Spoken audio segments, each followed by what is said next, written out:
Վարույթ է ընդունվել վարչապետ Նիկոլ Փաշինյանի դատական հայցն ընդդեմ ուժեղ Հայաստան դաշինքի առաջնորդ Սամվել Կարապետյանի։ Վարչապետը պահանջում է հրապարակային հերքում և 6 միլիոն դրամ փոխհատուցում զրպարտության միջոցով պատճառված ոչ նյութական վնասի համար։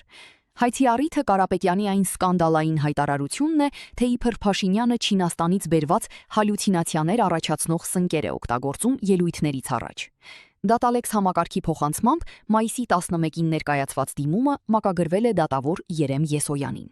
Ուժեղ Հայաստան կուսակցության առաջնորդ Սամվել Կարապետյանը կամուրջներ հաղորդման շրջանակում հայտարարել է, որ պետության անվտանգությունն ու աշխարհաքաղաքական ընտրությունը պետք է բխեն բացառապես Հայաստանի ազգային շահերից։ Նա շեշտել է, որ Ռուսաստանի հետ հարաբերությունները պետք է ծառայեն երկրի օգուտին, հակառակ դեպքում Հայաստանը միշտ ունի այլ ընտրանքներ։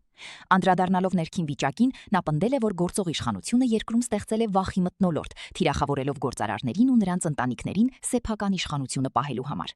Սամվել Կարապետյանի համոզմամբ վախեցած մարդն ու պետությունն մի վիճակի չեն արդյունավետ կառավարել սեփական անվտանգությունը։ Մեր քաղաքական գլխավոր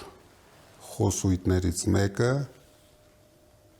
դա ներքին համերաշխություն բերելն է, միասնություն բերելն է։ Ինչպես։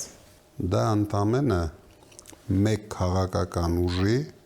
ձևավորած օրակարգն է այսօր։ Չտես մարդուց ավելի ագահ մարդ աշխարհում գոյություն չունի։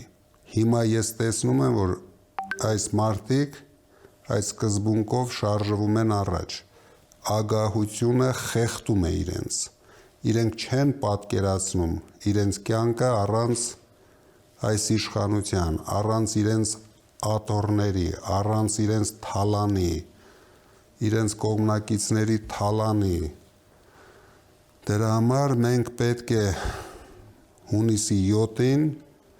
մեր ժողովուրդը պետք է արթնանա, հասկանա ու կանգնեցնի այս ամեն ինչը։